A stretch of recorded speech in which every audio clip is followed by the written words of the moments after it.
हिंद बच्चों, तो लेकर आ चुका मैं आप लोगों के लिए अब competency focused practice questions of physics, और साथ ही मैं कोशिश करूंगा कि केमिस्ट्री का भी साथ साथ लेकर चलो। तो फिजिक्स एंड केमिस्ट्री का कॉम्पिटेंसी जो फोकस्ड क्वेश्चन है वो आपके पास साथ साथ आपके पास कंप्लीट हो जाएंगे। मैथमेटिक्स का मैंने आप लोगों को कंप्लीट करवा दिया है, तो देख लीजिएगा, बहुत ही अच्छे तरीके से मैंने एक्सप्लेन किया हुआ, सभी चीजें उसमें बताई गई है। ग्राफ वाली क्वेश्चंस को मैंने स्किप किया था, आप करके देख लीजिएगा, नहीं होता है तो बता दीजिएगा, आपको no doubt as a doubt question जो हम आपको सॉल्व करवाते हैं उस टाइप में हम आपको करवा देंगे, या फिर अलग से बनाना होगा तो बना देंगे, कोई प्रॉब्लम वाली बात नहीं। ठीक है, चलिए तो अब हम आते हैं आपके पास फिजिक्स के क्वेश्चन। आज इस वीडियो में जो हमारा टारगेट रहेगा वो सभी के सभी एमसीक्यूज को डिस्कस करना, क्योंकि एक बार एमसीक्यूज हमने डिस्कस कर लिए तो बाकी सारे क्वेश्चन फिर हमारे पास जो शॉर्ट और लॉन्ग क्वेश्चन होंगे उनको हम डिस्कस करना शुरू कर देंगे। अगली बात है, मेरे पास ऑप्शन था कि भाई हर एक चैप्टर्स के जो क्वेश्चंस हैं उनको मैं सेपरेट करूं और एक एक मतलब प्रॉपर एक वीडियो हर एक चैप्टर के ऊपर बना दूं, और दूसरा ऑप्शन ये था कि मैं एक ही साथ सभी के सभी चैप्टर्स को एक साथ मतलब करवा दूं। तो मैंने ये जो दूसरा वाला ऑप्शन है उसे ज्यादा बेहतर समझा। उसके पीछे का रीजन है, देखिए मैं आपको समझाता हूं। जब आप फाइनल बोर्ड का एग्जामिनेशन देंगे तो उस टाइम पे आपके पास चैप्टर वाइज अलग से सेपरेटेड नहीं आएंगे, आपके साथ आपके पास जो क्वेश्चन पेपर होंगे उसमें सभी क्या होंगे, मिक्स्ड क्वेश्चन होंगे, कभी इस चैप्टर का, कभी उस चैप्टर का, कभी उस चैप्टर का, इस तरह से मिक्स्ड क्वेश्चंस आने वाले हैं। तो अगर आप उसी तरह से पहले से ही प्रैक्टिस रहेंगे, आपका माइंड पहले से अगर प्रिपेयर्ड रहेगा कि हाँ भाई इस टाइप के क्वेश्चंस मुझे तुरंत स्विच करना है अपने माइंड को इस चैप्टर से उस चैप्टर में, और वो भी करेक्टली, तो उसके लिए आपको इस टाइप से क्वेश्चंस की प्रैक्टिस करना बहुत ज्यादा जरूरी है। मैंने पढ़ा था, 2-4 बच्चों का कमेंट आया था कि सर मतलब चैप्टर वाइज करवा दीजिए, एक चैप्टर को अलग अलग करके हम कंफ्यूज हो जाते हैं। तो उसके पीछे का रीजन यही है, अलग नहीं करवाने का, क्योंकि इससे आपकी प्रैक्टिस अच्छी होगी और बोर्ड के एग्जाम में आप एक मतलब अच्छा नंबर जो है वो ला सकते हैं आपके पास टोटल में से। तो ये जो मैं कर रहा हूं आप लोगों के लिए भले के लिए कर रहा हूं, तो इसमें ये मत सोचना कि हमने कमेंट किया उसके बाद भी नहीं बनाया, ठीक है ना। जो आप लोगों के लिए सही होगा वो मैं करूंगा, चाहे वो आपकी मर्जी हो या फिर आपकी मर्जी के खिलाफ हो। ठीक है, चलिए आगे की बात करते हैं। जो पहला क्वेश्चन आपके पास लाइट चैप्टर से है, तो ध्यान से समझिएगा, इसमें हमसे क्या क्या कहा जाता है, ध्यान से समझिएगा। कहता है when light enters from air to glass it bends towards the normal. तो ये चीज आपको पहले से पता है कि जब रेयर मीडियम से हम डेंसर मीडियम की ओर जाते हैं तो जो रे ऑफ लाइट होती है वो टुवर्ड्स नॉर्मल बेंड हो जाता है। अगली चीज कहता है if red, blue and yellow colors are allowed to enter the same glass, एक ही ग्लास है glass block, at the same angle of incidence, then which color the value of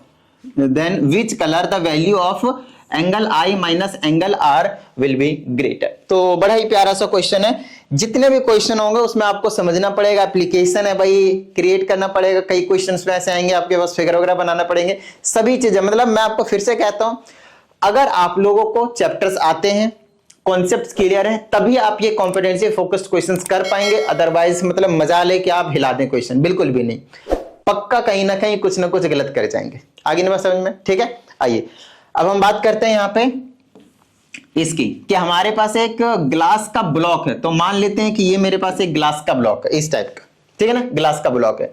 तो आपके पास अगर बाहर आपके पास एयर है और अंदर आपके पास ग्लास है, तो अंदर वाली क्या हो जाएगी आपके पास डेंसर मीडियम, वहीं जो एयर रहने वाली है वो आपके पास रेयर मीडियम होने वाला है, राइट। ओके, अब इसमें हमसे यहाँ पे बता भी दिया है कि जब भी आपके पास जो रे ऑफ लाइट है वो रेयर से डेंसर में जाता है तो टुवर्ड्स नॉर्मल जो है वो बेंड हो जाता है। चलो ठीक है, अच्छी बात है।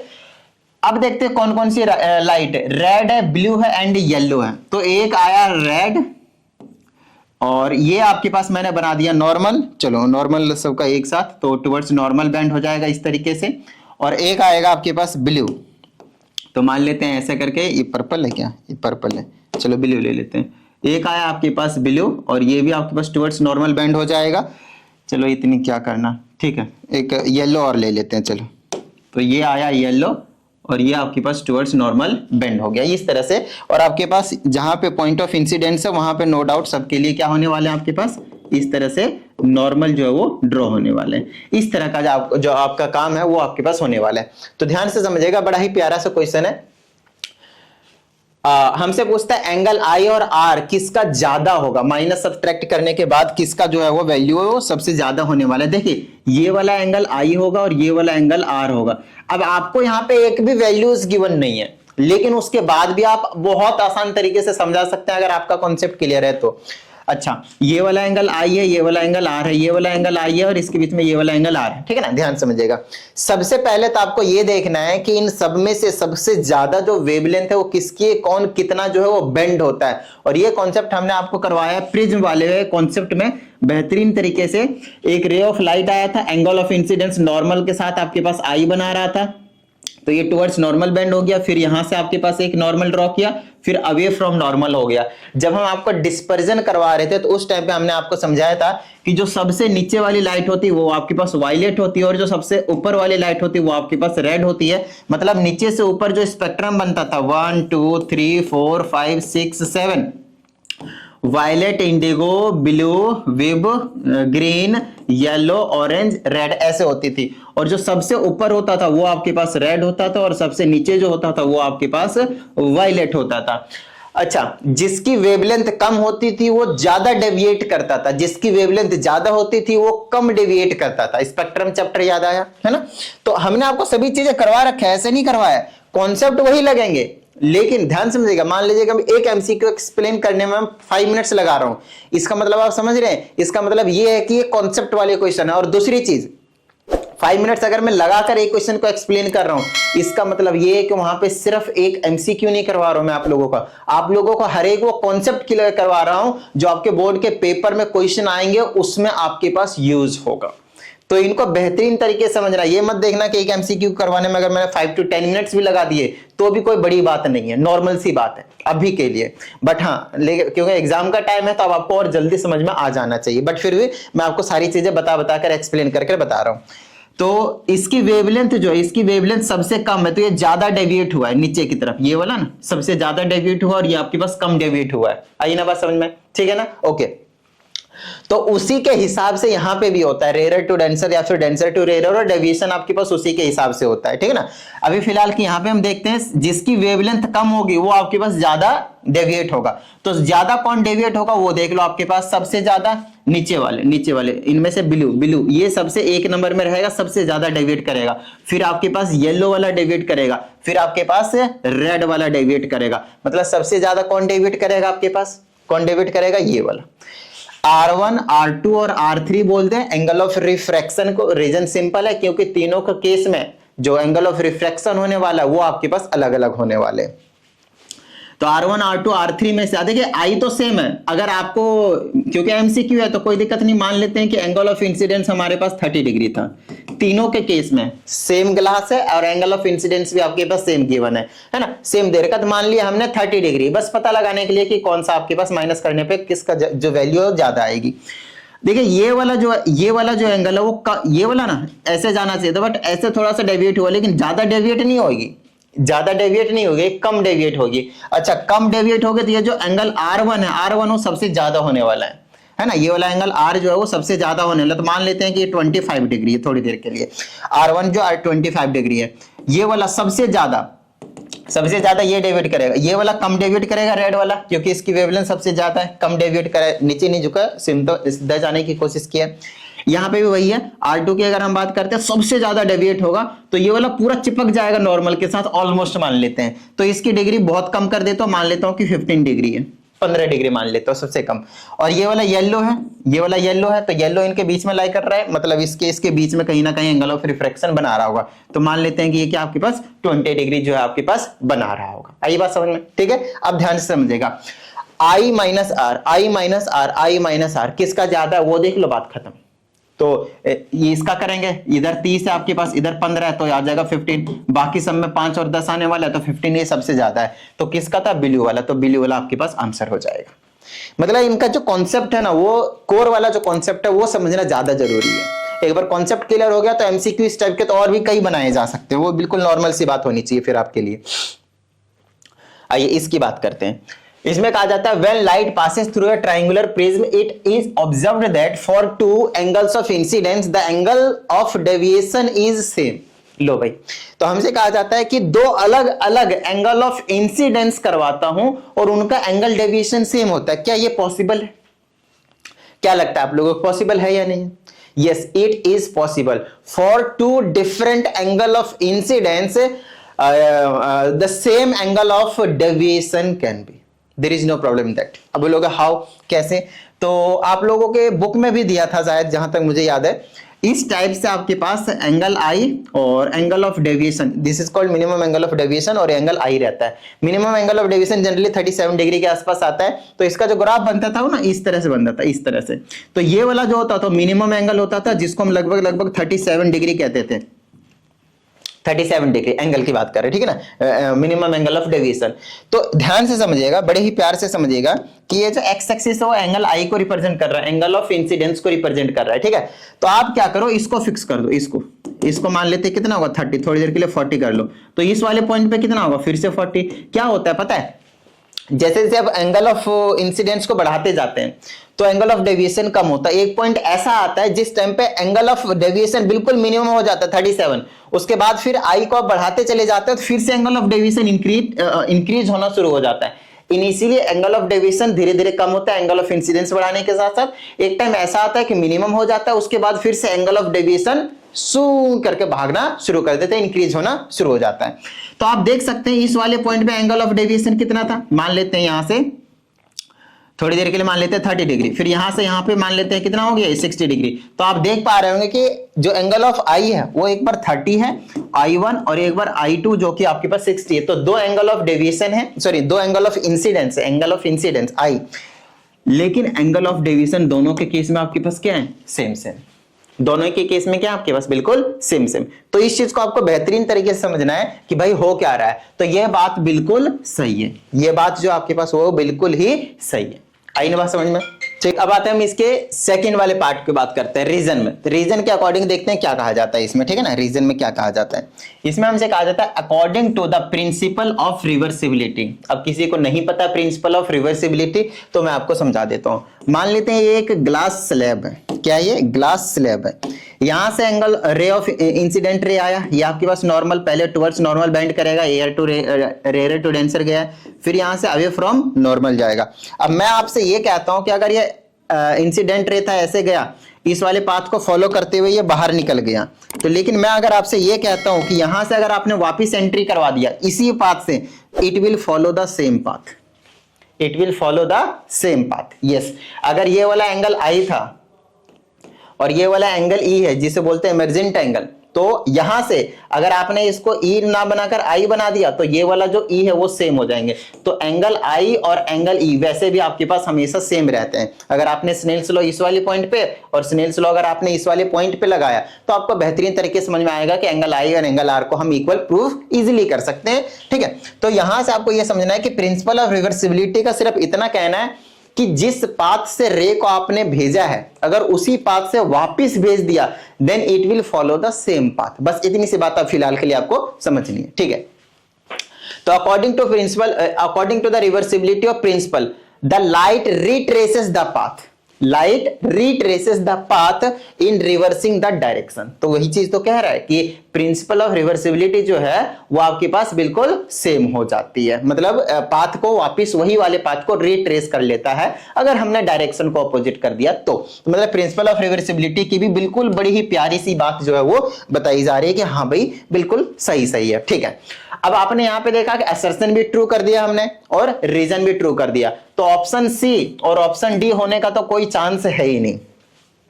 Option C and option D होने का तो कोई भी चांस है ही नहीं, राइट। चलो तो अब बात आती है ये देखो, क्यों A and R are true, मतलब ये यहां तक तो हमने समझ लिया, लेकिन उसके बाद की लाइन आपको समझना है कि जो आर है वो पहले के लिए रीजन है या नहीं, और आर जो है वो दूसरे के लिए आपके पास रीजन है या नहीं। मतलब पहले में बोल रहा है रीजन है, दूसरे में कहता है रीजन है नहीं। तो अब इनमें हमें एक चीज समझना पड़ेगा कि कौन सा आपके पास करेक्ट होने वाला है।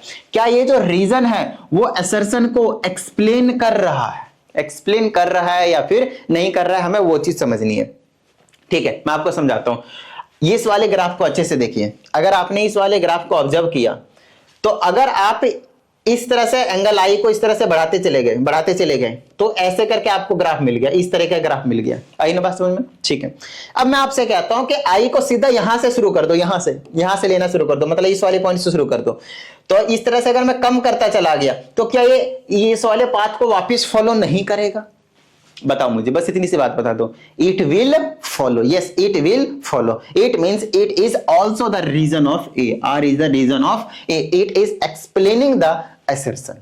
आई ना बात समझ में, आई ना बात समझ में। तो ये कहानी है। देखिए क्वेश्चन बड़ा ही प्यारा दिया हुआ है, डीप मीनिंग वाले दिए हैं। डीप मीनिंग मतलब लाइफ वाली डीप मीनिंग नहीं है, यहाँ कॉन्सेप्ट वाली, कोर कॉन्सेप्ट वाली है। तो बड़ी ही प्यारी सी चीज है, अच्छे से समझते जाइएगा। कुछ बच्चे ऐसे ही बस हाँ भाई आंसर पता चल गया, हो गया। ऑप्शन कौन सा है ये इंपॉर्टेंट नहीं है। ऑप्शन वो जो भाई आप समझ रहे हो कि ये वाला है, कौन सा है, जो भी आपने कह दिया हाँ भाई ये वाला ऑप्शन है, वो ऑप्शन क्यों है ये जानना ज्यादा इंपॉर्टेंट है। तो इस पे ज्यादा मतलब आप लोगों को ध्यान देने की जरूरत है कि अगर ये ऑप्शन है इस क्वेश्चन का तो वो ऑप्शन क्यों है, वो ज्यादा जरूरी है आपके पास। अब जैसे कि ये वाला क्वेश्चन है डायग्राम वाला, है ना, इसमें आपको क्या करना है, एनालाइज करना है। एनालिसिस वाला क्वेश्चन है आपके पास। जितने भी डायग्राम वाले आते हैं तो उन डायग्राम को आप बेहतरीन तरीके से पहले उसकी स्टडी कीजिए, अच्छे से उनको देखिए कि क्या कहा जा रहा है, बेहतरीन तरीके से आपको समझने की जरूरत है। आइए आगे एक बात करते हैं। अब इसमें हमसे कहा जाता है which of the following diagram shows the correct path of the light through the lens, through the lens. ठीक है, ये कहानी आपके पास। ठीक है, तो जब तक आपको लेंस वाले रे डायग्राम नहीं आएंगे, याद कीजिए मैं आपको बता तो रहा हूं, जब मैं आप लोगों को चैप्टर करवा रहा था उस टाइम पे, जब मैं आपको मिरर तो खैर 9th में करवा रहा था आप लोगों को, लेकिन 10th में जब लेंस के डायग्राम करवा रहे थे, लेंस के, कॉन्वेक्स लेंस के एंड कॉनकेव लेंस के। कॉन्वेक्स के 6 केसेस थे, जिसके स्टार्टिंग के 5 जो मैंने करवाए अपने वीडियो में, उसमें 5 में रियल एंड इन्वर्टेड इमेज बनती थी, और साथ ही जो छठा केस था उसमें वर्चुअल एंड इरेक्ट इमेज बनती थी। वहीं कॉनकेव के जो 2 केसेस थे, एक इन्फिनिटी एक था आपके पास, एट एनी पॉइंट ऑब्जेक्ट को रखते थे, तो उस केस में आपके पास हमेशा वर्चुअल एंड इरेक्ट इमेज बनती थी। दूसरी चीज जो कॉन्वेक्स लेंस था, कॉन्वेक्स लेंस वो आपके पास रे डायग्राम को कन्वर्ज करता था, फोकस पे पॉइंट करवा देता था। वहीं पे जो कॉनकेव था, कॉनकेव लेंस था, वो आपके पास डाइवर्ज करवाता था। तो ये वाला जो चीज है उसी के ऊपर है। देखिए सबसे पहले इसको हम ऑब्जर्व करते हैं, ये कॉन्वेक्स लेंस है। क्या है आपके पास, कॉन्वेक्स लेंस। कॉन्वेक्स लेंस मतलब दिमाग में ये वाला डालिए तो आपको ज्यादा अच्छे समझ में आएगा। फिर ये वाला रे पैरेलल आया, प्रिंसिपल एक्सिस के कहा है पैरेलल आया, तो कहां से पास होगा, फोकस से, क्योंकि ये क्या करवाता है, कन्वर्ज करवाता है। तो कॉन्वेक्स लेंस होगा तो ऐसे डायग्राम जाएगा, ऐसे और डॉट डॉट डॉट ऐसे, ये इसको डाइवर्ज कहते हैं, ये इसको कन्वर्ज कहते हैं, इसको कन्वर्ज कहते हैं, सी बोल दिया, इसको डाइवर्ज कहते हैं, डी बोल दिया। सो क्योंकि कॉन्वेक्स है तो ये वाला कन्वर्ज वाला सही रहेगा, तो डाइवर्ज वाला, so this diagram is completely wrong, this diagram is completely wrong. आई बात समझ में। आइए बी वाला देख लेते हैं, ये रहा बी वाला, ये ए है, ये नीचे बी दे रखा, उधर बी सी डी ऐसे नहीं है, ए बी सी डी है। ठीक है, चलो यहां की बात कर लेते हैं हम, ध्यान से समझिएगा। अब इस वाले रे डायग्राम में क्या है वो देख लेते हैं। जैसे कॉनकेव है, कॉनकेव का मतलब इस तरह से बनाकर देख लीजिए, ये वाला आपके पास कॉनकेव हो गया, ये आपके पास प्रिंसिपल एक्सिस हो गया। अपने हिसाब से बना के देख लो भाई, इन्होंने क्या डंडा बना रखा है, कोई दिक्कत नहीं है, ठीक है ना, थीन है आपके पास, काफी है। चलो कॉनकेव हो गया। अब कॉनकेव यहां से कहां से जा रहा है, 2F से आपके पास जा रहा है, सेंटर ऑफ कर्वेचर से, उसके हाँ सेंटर ऑफ कर्वेचर से जा रहा है आपके पास यहां से। अगर यहां से, अब ऑब्जेक्ट को जरूरी नहीं कि ऐसे ही रहे और पैरेलल ही भेजे, ऐसे भी रखकर आप ऑब्जेक्ट को भेज सकते हैं। इस वाले पॉइंट से ऑब्जेक्ट की रे जा रही है, कोई दिक्कत वाली बात नहीं भाई, बिंदास, कोई दिक्कत नहीं, ठीक है। अब यहां पे आने के बाद क्या करेगा, क्योंकि कॉनकेव है तो 100%, मान लो यहां से ऐसे रह गया तो ये ऐसे जाएगा, फिर डॉट डॉट डॉट में इस तरीके से आपके पास पीछे की तरफ एक्सटेंड होएगा, तो ये क्या हो गया, डाइवर्ज हो गया। अच्छी बात है भाई, कॉनकेव है और डाइवर्ज, मतलब बिल्कुल सही बात है, कोई दिक्कत नहीं, ठीक है। अगली चीज की अगर हम बात करते हैं तो दूसरा आता है, कहां से पास करा, ये वाला रे, देखो ये वाले को रे को पास करा गया है, कहां से, ऑप्टिकल सेंटर से। इसको इस तरह से किया गया है और इसको ऑप्टिकल सेंटर से, ऑप्टिकल सेंटर से अगर किसी भी रे को हम पास कराते हैं तो पास ही हो जाता है ना, तो इस तरह से। और ये मीट कर गया यहां पे, तो यहां पे आपके पास इमेज का जो फॉर्मेशन है वो हो रहा है, ठीक है, दैट्स फाइन।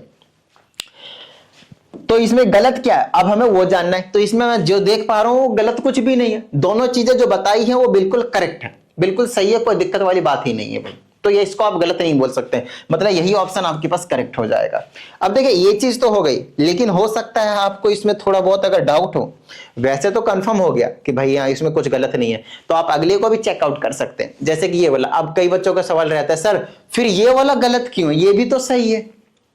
यहां पे जब रे इस तरीके से आ रहा होता है तो इंफिनिटी से आ रहा होता है, लेकिन इंफिनिटी से तो आ रहा है, बस बता रहा था कि यहाँ पे ये जो रे आ रहे हो कहां से आ रहा है, आपके पास इंफिनिटी से आ रहे हैं, लेकिन रे जो है आपके पास इसके पैरेलल नहीं है, प्रिंसिपल एक्सिस के। अगर प्रिंसिपल एक्सिस के पैरेलल होता तो फोकस से पास होता, कोई दिक्कत वाली बात ही नहीं थी। लेकिन सर इंफिनिटी से आती है तो हम तो हमेशा फोकस से ही पास करवाएं, हाँ बिल्कुल सही बात है। लेकिन मैं आपको बताऊं, जब अगर किसी पर्टिकुलर एंगल पे से आए इंफिनिटी से, तो इसको, ये कॉन्वेक्स लेंस है तो इसको बना लीजिए, ये कॉन्वेक्स लेंस से तो बना लीजिए, ऐसे ऐसे कहां से आ रहा है, एक तो नहीं यहां से कोई पास ही नहीं करवाया, तीनों रे ऊपर से ही है ऐसे करके, तो पता है ये कैसे मीट करते हैं, ऐसे करके पास तो हो रहे होते हैं, कोई दिक्कत वाली बात नहीं है, लेकिन कहां पे मीट कर रहे होते हैं, नीचे, यहां पे मीट करा दिया, इसको ऐसे मीट करा दिया, इसको आपके पास ऐसे मीट करा दिया, यहां पे ये वाला मीट कर रहा होता है फोकस के जस्ट नीचे वाली प्लेन पे, इसको बोलते हैं हम, जो कॉन्वेक्स की प्लेन होती है आपके पास उसमें यहां पे मीट कर रहा होता है नीचे की तरफ, ऊपर यहां पे फोकस पे मीट नहीं कर रहा होता है। अगर प्रिंसिपल एक्सिस के पैरेलल आता है तब आपके पास एग्जैक्ट यहां पे तीनों आपके पास रेज जो है वो मिलते, कोई दिक्कत वाली बात नहीं थी, इसको फिलहाल यहां नीचे मिलना पड़ता है। अब ये वाला जो डायग्राम है वो आपके पास बिल्कुल एग्जैक्ट सेम डायग्राम देखने को मिलेंगे क्लास 12th में, रे ऑप्टिक्स नाम का एक चैप्टर आएगा, वहां पे ऑप्टिकल इंस्ट्रूमेंटल नाम के एक चैप्टर है, उसमें compound simple microscope, compound microscope, एक एस्ट्रोनॉमिकल टेलीस्कोप आएंगे, उस वाले में एस्ट्रोनॉमिकल टेलीस्कोप में एक्चुअल में इसका हम यूज करते हैं। तो एस्ट्रोनॉमिकल टेलीस्कोप में हम क्या करते हैं, बहुत इनफाइनाइट से बिल्कुल किसी पर्टिकुलर एंगल पे आ रहा होता है, अल्फा एंगल पे आ रहा होता है, यहाँ पे हम उसमें मीट करा के और इमेज का फॉर्मेशन कराते हैं, तो वहां पे आप बेहतरीन तरीके से समझेंगे। अब भी जो आप लोगों को 10th क्लास तक जो फिजिक्स पढ़ाई जा रही है ना, वो आप यूं समझ लीजिए कुछ है ही नहीं, वो आप समझ लीजिए कि कुछ है ही नहीं, बिल्कुल ये उस तरह से जैसे बिल्कुल बेसिक है। जैसे मान लेते हैं कि अभी 10th क्लास में आप क्या कर रहे हो, किसी भी एक पर्टिकुलर क्वेश्चन को सॉल्व कर रहे हो, तो उसमें किस चीज की रिक्वायरमेंट पड़ रही है, प्लस की, माइनस की, है ना, मल्टीप्लाई की, डिवाइड की, इन चीजों की प्लस जरूरत पड़ रही है। तो जब आप 12th क्लास के फिजिक्स करेंगे ना, तो अभी जो 10th क्लास में आप फिजिक्स कर रहे हैं, 10th क्लास में जो फिजिक्स कर रहे हैं, उन चीजों की जरूरत पड़ेगी, मतलब 10th क्लास की फिजिक्स प्लस माइनस की तरह हो जाएगी आपके पास 12th क्लास में। तो 12th क्लास की फिजिक्स करने के लिए 10th क्लास की फिजिक्स जो है वो बिल्कुल बेसिक है, नॉर्मल है, ये ज्यादा कुछ भी नहीं है। तो अभी के लिए हो सकता है आप लोगों के लिए लग रहा हो मुश्किल थोड़ा सा, वो कोई बड़ी बात नहीं, मैं समझ सकता हूं, बट जब आप 12th में जाएंगे तब आप कहेंगे अरे यार सिट, ये था क्या, ऐसा फील आएगा उस टाइम पे आप लोगों को। तो अभी कॉन्सेप्ट को ना बहुत बेहतरीन तरीके से क्लियर करते जाइएगा, बेशक ये कुछ भी नहीं हो, लेकिन ये कॉन्सेप्ट क्लियर होंगे तभी आप 11th 12th में अगर आपके पास रहती है फिजिक्स केमिस्ट्री, तो उसमें ये बहुत ज्यादा काम आने वाले हैं फिजिक्स में ये वाले, ठीक है। और बाकी सारे जितने भी साइंस के चैप्टर्स हैं, अगर आप साइंस लेना चाहते हैं आगे 11th 12th में, तो ध्यान रहे इन चीजों को पढ़ना बहुत ही ज्यादा जरूरी है, ठीक है ना। ये क्या आपके पास कॉनकेव है, कॉनकेव क्या कर रही है, देखो डाइवर्ज करती है, लेकिन फिलहाल ये क्या कर रही है, कन्वर्ज, तो ये तो वैसे ही गलत है। आगे बात समझ में, तो जो ऑप्शन बी बताया था हमने आपको, वो आपके लिए बिल्कुल परफेक्ट था। तो ये चीज होती है मतलब एक सही तरीके से आप लोगों को करने का तरीका, कि हर एक चीज को करो विथ रीजन करते जाओ, मजा सा आने लग जाएगा, बिल्कुल फील आ जाने वाला है। आई ना बात समझ में, ठीक है। चलो आगे की बात करते हैं। ये जो क्वेश्चन है वो आपके पास पुली वाला, आई है क्या ही क्वेश्चन है, बड़ा तगड़ा क्वेश्चन, ध्यान से समझिएगा बच्चे। यहाँ पे मतलब पुली वाले में बहुत ज्यादा गड़बड़ी करते हैं, इसीलिए मैंने आप लोगों के लिए 26 या 27 मिनट का एक वीडियो बनाया हुआ है। उस वीडियो में मैंने पुली से रिलेटेड एवरीथिंग डिस्कस कर रखा है, एवरीथिंग डिस्कस कर रखा है। कौन से पुली, फिक्स्ड वाली पुली, सिंगल मूवेबल वाली पुली, मल्टीपल मूवेबल वाली पुली, ब्लॉक एंड टैकल सिस्टम, कितना मैकेनिकल एडवांटेज आएगा, कितनी वेलोसिटी रेशियो आएगी, कितनी एफिशिएंसी आएगी, अगर किसी की एफिशिएंसी कम आ रही है तो क्यों आ रही है, एवरीथिंग बहुत अच्छे से मैंने उसमें बताया हुआ है आप लोगों को, सिवाय एक कंसेप्ट के जो कि इस वाले वीडियो में, इस वाले क्वेश्चन में है, मैं अभी वो उसको भी क्लियर करवा दूंगा। तो मेन चीज है, अगर आप लोगों ने नहीं देखा तो आपको क्या करना है, class 10th ICSE police concept लिख दीजिए, साथ ही CCC आशीष कुमार डाल दीजिएगा, मेरी वाली वीडियो आ जाएगी 26 से 27 मिनट के आसपास की है, उसको पूरा देख लीजिए, पुली के सभी के कंसेप्ट क्लियर हो जाएंगे, तो ये वाला क्वेश्चन आपको बेहतरीन तरीके से समझ में आएगा, अदरवाइज दिक्कत हो जाएगी, ध्यान रखना, ठीक है ना। चलो आगे की बात करते हैं।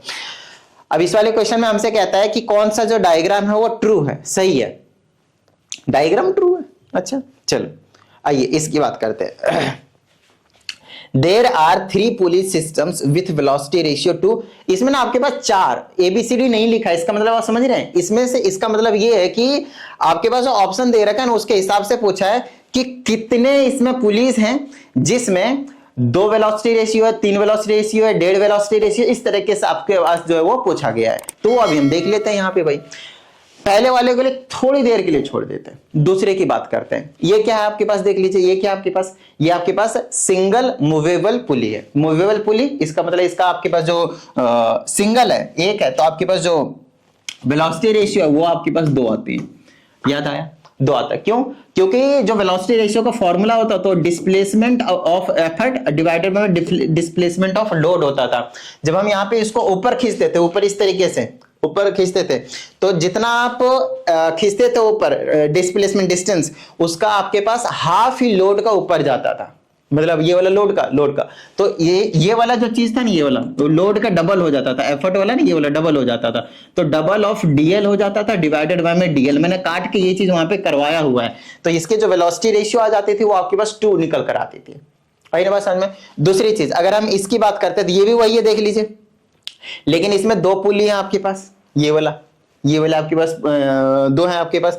तो ये वाले में जब ये कहता है, इसमें जितने भी मूवेबल पुली रहते हैं उतना ही उसकी वेलोसिटी रेशियो आपके पास हो रहे होते हैं, लेकिन इसमें टोटल पुलिस कितने 2 हैं, ध्यान समझिएगा। 2 की पावर, इसका जो फॉर्मूला होता है तो जो मैंने आप लोगों को वहां पे करवाया हुआ है वो ये होता है 2 की power n, where n is the number of movable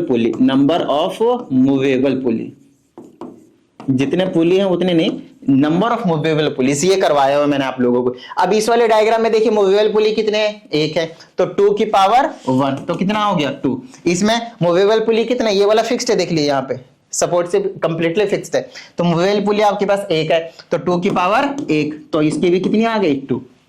इसकी बात करते हैं। ब्लॉक एंड टैकल सिस्टम में आपको कोई दिक्कत ही नहीं लेना, क्या क्यों नहीं दिक्कत लेनी, मैं आपको समझाता हूं। देखो ब्लॉक एंड टैकल सिस्टम में जितने ही आपके पास टिडिंग क्या कहते हैं इसको, पुलिस होंगे, उतना ही उसके मैकेनिकल एडवांटेज और उतना ही उसकी वेलोसिटी रेशियो। तो 1 2 3, तो इसकी वेलोसिटी रेशियो 3 आ गई। तो मैं सबकी वेलोसिटी रेशियो ही निकाल रहा हूं अभी, क्योंकि ऑप्शन में वही पूछा आपसे।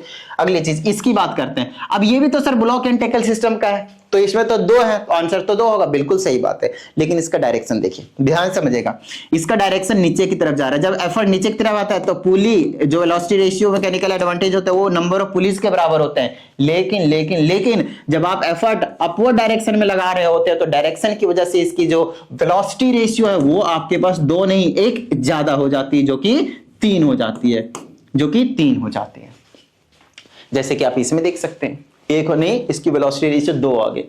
इसमें देखिए 2 नहीं, वेलोसिटी रेशियो 3 चली जाएंगे। अब आप आइए ऑप्शन में, अब आप इसमें देख लिए वेलोसिटी रेशियो कितने के कितने हैं, 2 ऐसे पुलिस हैं, सिस्टम है जिसमें वेलोसिटी रेशियो 2 है, और 2 ऐसे हैं जिनमें वेलोसिटी रेशियो कितनी है आपके पास 3 है। आई ना बात समझ में, ठीक है ना। चले आगे, ओके। टिडिंग कहां गया, तो अब इसमें से ऑप्शन देखते जाइए, 2 और 3 वाले, तो ये वाले तो हटा दिए, 2 और 1 है, 2 और 3 वाले, और एक वेलोसिटी रेशियो 1, तो 1 तो है ही नहीं किसी का। 2 और 4 ये भी नहीं है, 2 और 3 ये वाला बिल्कुल सही है। 2 के पास 2 वेलोसिटी रेशियो है और 2 के पास 3 वेलोसिटी रेशियो है। ये कहानी थी आपके पास। आई होप आप लोगों को भी समझ में आया होगा, ठीक है। थोड़ा सा मैं एक्सप्लेन करने में टाइम ले रहा हूं, मैं समझ सकता हूं, बट ये जो मैं आपको एक्सप्लेन कर रहा हूं ना, आप लोगों के लिए कर रहा हूं, बहुत ज्यादा जरूरी है इन चीजों को समझना, इन सारे कॉन्सेप्ट को अच्छे से समझ के और करना चीजों को, ठीक है। चलिए आगे की बात करते हैं। इसमें कहा जाता है the diagrams below show a force of 40 Newton, 40 Newton का यहां भी लग रहा है, यहां भी लग रहा है, यहां भी लग रहा है, यहां भी लग रहा है, ठीक है। Acting on a rod A B pivoted है, ठीक है। डिफरेंट डायरेक्शन, अलग अलग डायरेक्शन से फोर्स लग रहा है। आइडेंटिफाई द करेक्ट स्टेटमेंट, तो स्टेटमेंट एक बार पढ़ लेते हैं, फिर हमें समझ में आएगा कि क्या कहानी है इसमें। पहले में कहा जाता है P and S have opposite moments, तो एक बार P एंड S को देख लेते हैं। P का ये वाला है, तो P में मोमेंट्स कैसे लग रहा है, इस तरह से एंटी क्लॉकवाइज डायरेक्शन में, और क्योंकि फोर्स नीचे से ऊपर जा रहा है ना, इसीलिए इसमें फोर्स ऊपर से नीचे लग रहा है क्लॉकवाइज में। तो इसमें क्या कहा जाता है, P and S have opposite moments. तो पहला स्टेटमेंट आपके पास क्या है, बिल्कुल सही है, सही है। पहले में ऊपर लग रहा है ऑपोजिट मोमेंट्स, ये भी बिल्कुल सही है भाई, ठीक है। अब क्योंकि इसमें एक से ज्यादा ऑप्शन भी हो सकते हैं, क्या मैं ट्राई करता हूं दूसरे वाले में क्या कहता है, कहता है the magnitude of the moment of force is maximum in R। तो R कहां है, PQR आपके पास ये रहा। ओ सॉरी, मैंने पहले वाले में थोड़ी सी गलती कर दी, गलती नहीं मतलब देखिए P यहां है और S यहां पे है, लेकिन मैंने यहां पे देख लिया, ये इसको मैंने Q देख लिया, S यहां पे आपके पास, तो S में भी आपके पास एंटी क्लॉकवाइज ही लग रहा है। इन्होंने बोला है कि ऑपोजिट है, लेकिन इसमें क्या है आपके पास सेम है, तो ये वाला ऑप्शन ही गलत हो गया। दूसरे की बात करते हैं, कहता था magnitude of the moment of force is maximum in R। R कहां है, ये रहा, R कहां है, ये वाले रहा। तो R में कहता है कुछ पर्टिकुलर एंगल पे लगा रहा है, इस तरह से अगर आप देखें तो हमें वही चीज चेकआउट करनी है, ये वाला एंगल, कि ये जो एंगल है आपके पास वो कितना है, क्या ये मैक्सिमम लगा रहा है? आपको मैं बता दूं, जो बहुत सारे बच्चों का भी नहीं पता होगा, शायद कुछ को पता भी होगा, अरे ये तो पता ही है आप लोगों को, टॉर्क का जो फॉर्मूला रहता है फोर्स इंटू में परपेंडिकुलर डिस्टेंस रहता है, लेकिन इसको ना हम क्रॉस प्रोडक्ट में भी लिख सकते हैं। क्रॉस प्रोडक्ट क्या होता है अभी आप लोगों को नहीं पढ़ाएगा, लेकिन इस क्वेश्चन को समझाने के लिए मैं आपको थोड़ा सा पढ़ाता हूं और अच्छे से समझाता हूं, ठीक है। इसको कहते हैं आर क्रॉस एफ और इसको लगाते हैं वेक्टर। वेक्टर क्वांटिटी होती है, इसलिए इस तरह से हम इसकी रिप्रेजेंटेशन कहते हैं। जब वेक्टर का साइन हटाते हैं तो इसको हम आर एफ साइन थीटा लिखते हैं। क्या लिखते हैं इसको आर एफ साइन थीटा। ये जो थीटा होता है वो कितने डिग्री पे एंगल, कितने थीटा पे एंगल, कितने एंगल पे बेसिकली आप फोर्स लगा रहे हैं आपके पास परपेंडिकुलर डिस्टेंस के साथ, उसकी बात कर रहा होता है। तो ये जो थीटा है यहाँ पे देखें तो कुछ ज्यादा ही है भाई। चाहे थीटा की वैल्यू कितनी होती है, 90 से 90 पे 1 होती है मैक्सिमम। आपके पास साइन थीटा की जो मैक्सिमम वैल्यू होती है ना वो 1 होती है, ध्यान रखना आपने। और जो मिनिमम वैल्यू होती है वो -1 होती है आपके पास। 180 पे -1 होती है और 90 पे 1 होती है।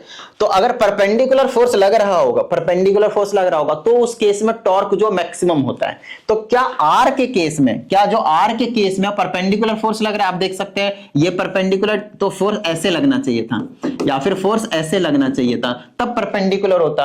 ऐसे तो फोर्स परपेंडिकुलर नहीं है, तो मैक्सिमम तो बिल्कुल नहीं हो सकता। आर में मैक्सिमम नहीं, पहला भी गलत दूसरा भी गलत। तीसरे पे आते हैं, the magnitude of the moment of the force is maximum in P and Q। तो P पे देखो, P ऐसे जा रहा है परपेंडिकुलर, बिल्कुल मैक्सिमम है। Q पे देखो ऊपर से आ रहा है, बिल्कुल मैक्सिमम है। तो ये तो करेक्ट ही स्टेटमेंट हो गई, बिल्कुल सही से। अगले की बात करते हैं तो ये भी गलत ही होगा भाई, मल्टीपल ऑप्शन तो होते ही नहीं इसमें। The moment of force in R is negative. तो दूसरे में कहा जाता है कि क्या है आपके पास, ये नेगेटिव है। तो कैसे पता चलेगा नेगेटिव है या नहीं? देखो इधर कितने एंगल पे लग रहा है। चलो खैर एंगल पे आप नहीं अगर उतना समझ पा रहे हैं आर एफ साइन थीटा से, तो आप ऐसे समझ लीजिए क्लॉकवाइज और एंटी क्लॉकवाइज। ये किस डायरेक्शन में घुमा रहा है? एंटी क्लॉकवाइज में। और एंटी क्लॉकवाइज में जो मोमेंट ऑफ फोर्स होता है वो पॉजिटिव होता है, और क्लॉकवाइज में आपके पास नेगेटिव होता है। तो इसमें आपके पास नेगेटिव लग रहा होगा, इस वाले में आपके पास पॉजिटिव लग रहा है, और इस वाले में भी आपके पास पॉजिटिव लग रहा है। तो ये चीजें एक क्वेश्चन के साथ साथ आप कई जो क्वेश्चन है उनका आप कॉन्सेप्ट जो है वो क्लियर करें भाई, तो बेहतरीन मतलब काम जो है वो होने वाला है। आई ना बात समझ में? ठीक है ना, चलें आगे। Okay great. आइए इस वाले की हम बात कर लेते हैं। यहाँ पे ध्यान से समझिएगा, इसमें कहा था in the diagram below 4 cones are depicted. 4 cone आपके पास यहाँ पे दिखाया गया है। कहता है ईच ऑफ हाइट 12 सेंटीमीटर। सभी की जो हाइट है वो आपके पास 12 सेंटीमीटर है।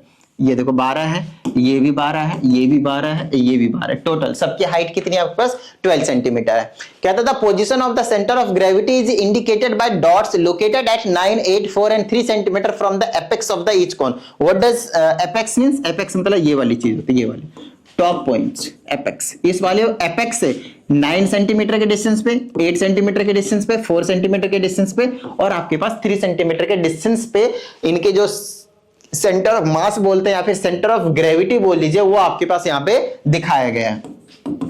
अगर आप लोगों को कुछ डाउट आता है तो इस वाले नंबर पे भेज दें, आप लोगों को प्रॉपर वीडियो सॉल्यूशन जो है वो मिल जाएगा। आई ना बात समझ में? And if you need personal online class then message on this number, you will get total detail information. ठीक है, चलिए आगे की बात करते हैं। तो इतनी तो इंफॉर्मेशन अभी हमें दिया। अब हमसे इसमें कहा जाता है which of the this cones is completely solid.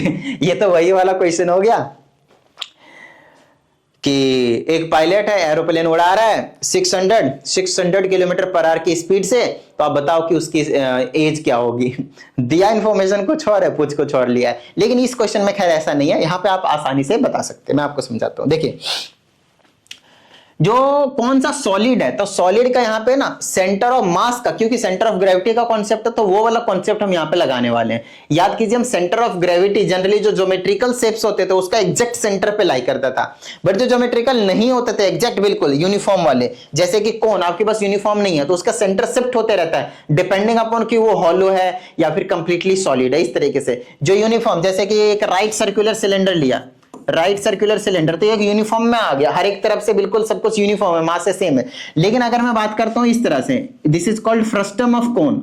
शायद आप लोगों ने नाम नहीं सुना होगा, but this is called frustum of cone. तो इस फ्रस्टम ऑफ कोन का आप एग्जैक्ट सेंटर पे नहीं बता सकते कि इसका सेंटर ऑफ ग्रेविटी लाई कर रहा होगा, बिल्कुल नहीं, क्योंकि मास यूनिफॉर्म जो नहीं है पूरे में, मास जो डिस्ट्रीब्यूटेड वो नॉन यूनिफॉर्म है। तो इसका centre of gravity of centre उधर शिफ्ट हो जाता है जिधर ज्यादा मास होता है। सिंपल सा कंसेप्ट है। अगर मैं आप लोगों को एक एग्जांपल से दिखाऊं तो जैसे कि मेरे पास एक हाथ में एक डंडा है, थोड़ा सा फ्रेम में भी नहीं आ रहा, कुछ ज्यादा ही लंबा डंडा है, बट ठीक है। आप मान लेते हो कि मैं ये ना बिल्कुल यूनिफॉर्म है, कोई दिक्कत नहीं थी। इसका जो सेंटर लाई करेगा ना बिल्कुल कहीं पे बीच में, मैं इसको इस तरह से ना बीच में बिल्कुल इसको मैं सेंटर में बिल्कुल यूनिफॉर्म है मास, इसीलिए मैं इसको सेंटर में बिल्कुल बीच बिल्कुल सेंटर वाले पॉइंट से बिल्कुल इस तरह से मैं इसको मतलब होल्ड कर सकता हूं। बट अगर मैं इसको यहां से होल्ड करूं तो होगा ही नहीं, ये नीचे गिर जाएगा भाई, ये नीचे गिर जाएगा। क्यों? क्योंकि यूनिफॉर्म मास है आपके पास, तो इसका सेंटर में ही लाई करने वाला आपके पास सेंटर ऑफ मास, बिल्कुल इस वाले पॉइंट पे। बट अगर मान लो कि थोड़ा सा ये इधर इससे मोटा होता तब क्या होता? इधर से अगर ये मोटा होता, जैसे कि मैं एग्जांपल ले लेता हूं, इस वाले पेन का ले लेता हूं। आप इधर से देख सकते हैं ये क्या पतला है, इधर से क्या आपके पास मोटा है, तो इसका सेंटर ऑफ ग्रेविटी क्या लगता है आपको? एग्जैक्ट बीचों बीच में लाइक रहेगा? No, it is like a cone, right ना? तो इसका सेंटर ऑफ ग्रेविटी इधर शिफ्ट होना है, इधर शिफ्ट हो जाएगा जिधर इसका जो मास डिस्ट्रीब्यूशन है वो ज्यादा है। आई ना बात समझ में? तो वहां से आप इसको होल्ड करेंगे तो प्रॉपर जो वो होल्ड कर पाएंगे इस तरीके से। देखिए अब ये एग्जैक्ट सेंटर में मैंने होल्ड नहीं कर रखा, आप देख सकते हैं थोड़ा सा राइट साइड, मेरे साइड आपके पास शिफ्टेड है, आपसे लेफ्ट साइड हो सकता है, उसमें देख लीजिएगा एक बार। आई ना बात समझ में? तो ये कहानी रहती है आपके पास। तो सर इसमें इतना क्या है जो आप मतलब इतना टाइम लेकर समझा रहे हो? समझा तो ध्यान समझिएगा। सेंटर ऑफ ग्रेविटी निकालने का जो फॉर्मूला रहता है कोन में दो होते हैं, एक होता है आपके पास सॉलिड, क्योंकि यहाँ पे सॉलिड का पूछा है, सॉलिड वाला कंसेप्ट लगाएंगे, और हॉलो का भी साथ साथ में हम रिवाइज करेंगे ताकि अगला क्वेश्चन अगर हॉलो का पूछ लिया तो वो भी आप आसानी से कर सके। सॉलिड का फॉर्मूला होता है h/4, ये सेंटर ऑफ ग्रेविटी लाई करता है, बट ये फ्रॉम एपेक्स नहीं होता, फ्रॉम बॉटम पॉइंट होता है यही तो मेन कंसेप्ट है। और हॉलो के लिए h/3 होता है, और वो कहां से कहां तक होता है? h/4 होता है ना ये, हाँ h/4 होता है। और ये वाला आपके पास h/3, क्योंकि h/4 होगा, ज्यादा नीचे लाई करेगा सॉलिड रहेगा, थोड़ा सा ऊपर लाई करेगा तो हॉलो रहेगा, बिल्कुल सही बात। और ये भी आपके पास कहां से? आपके पास फ्रॉम बॉटम पॉइंट से, ये भी आपके पास कहां से? फ्रॉम बॉटम पॉइंट से। तो हाइट तो टोटल आपके पास 12 दे रखा है, 4 से डिवाइड करेंगे तो कितना हो जाएगा? 3 सेंटीमीटर। 3 सेंटीमीटर फ्रॉम बॉटम, तो यहां से यहां तक जाएंगे 3 सेंटीमीटर, और ऊपर कितना है? 9 सेंटीमीटर। मतलब पहले ही आपके पास आंसर बिल्कुल करेक्ट है, यही वाला आपके पास सॉलिड है। अब बाकी कोई सा भी देख लीजिए, नीचे से 3 तो ऊपर 9 होना चाहिए, 8, गलत गलत गलत, ये यही वाला सॉलिड है, ये सॉलिड नहीं है। आई ना बात समझ में? इन्होंने जो ये जो डिस्टेंस दिया वो ऊपर से दिया, बट एक्चुअल में हमारा ये जो होता है वो नीचे से होता है, तो ये सॉलिड है। अब हॉलो इनमें से कौन सा है वो पता कर ले, आइए समझाता हूं। हॉलो के लिए क्या करेंगे? h/3, तो 12/3 कितना आ जाएगा? 4 सेंटीमीटर। तो बॉटम से 4 सेंटीमीटर होना चाहिए, तो यहां से यहां तक होना चाहिए 4 सेंटीमीटर, बाकी 8 सेंटीमीटर। तो ये वाला हॉलो हो गया और ये वाला आपके पास सॉलिड हो गया। इन्होंने बोला तो एक है, लेकिन कोई दिक्कत नहीं। अब आंसर यहां पे क्या कर दीजिएगा? 3, 4, 9 कौन सा कीजिएगा? ये वाला, यहां पे भी कंफ्यूजन रहता है। अब इन्होंने क्या बोला वो चीज देख लेते हैं। विच of the cone is completely solid, तो इन्होंने ये वाला जो मेंशन करके दिया है ना कि लोकेटेड 987, तो उसके हिसाब से इन्होंने बोला कि इनमें से कौन सा है जो कि एपेक्स से जो हाइट दे रखी हो, ये वाली डिस्टेंस पे, तो कौन सा था? 9 सेंटीमीटर वाला सॉलिड में था। तो ये वाला ऑप्शन आपके पास करेक्ट हो जाएगा। 4 सेंटीमीटर भी निकाला था हमने, 3 सेंटीमीटर भी निकाला था, सॉलिड के लिए 3 निकाला था, ये वाला ऑप्शन मत कर दीजिएगा। जो पूछा है क्वेश्चन के अकॉर्डिंग वो वाला आंसर आपने करना है। आई ना बात समझ में? इस वीडियो में मैंने आप लोगों को सिर्फ और सिर्फ 6 MCQ, सिर्फ और सिर्फ 6 MCQ समझाए, लेकिन सिर्फ 6 MCQ नहीं समझाए मैंने आप लोगों को, मैंने आप लोगों के लिए 60 कंसेप्ट समझा दिए। ध्यान से समझिएगा, अगर आप लोगों ने अच्छे से समझा होगा तो कहीं ना कहीं जिस भी चैप्टर कहते हैं वो चैप्टर एक तरीके से फिर से आप लोगों के पास सामने नजारा दिख रहा होगा। तो मेन जो चीज है वो ये है कि कॉन्सेप्ट को समझना, चाहे उसके लिए थोड़ा सा हमें टाइम ज्यादा देना पड़ जाए। अभी हमारे पास टाइम है, कोई दिक्कत वाली बात नहीं है। हमने आपको सिलेबस पूरा कंप्लीट करा दिया फिजिक्स का, सभी चैप्टर्स करवा दिए हैं। मैंने ज्यादा न्यूमेरिकल्स की प्रैक्टिस नहीं करवाए हैं आप लोगों को, लेकिन अगर आप लोगों को जिस भी न्यूमेरिकल में प्रॉब्लम आती है बिंदास आप भेजो, हम आपको उसका प्रॉपर वीडियो सोल्यूशन देंगे और 100% गारंटी है कि आपको वो जो क्वेश्चन है वो समझ में आ जाएगा। ठीक है, नहीं आएगा तो उसके अलग तरीके देखेंगे समझाने के, कोई दिक्कत वाली बात नहीं, लेकिन समझा हम आपको जरूर देंगे।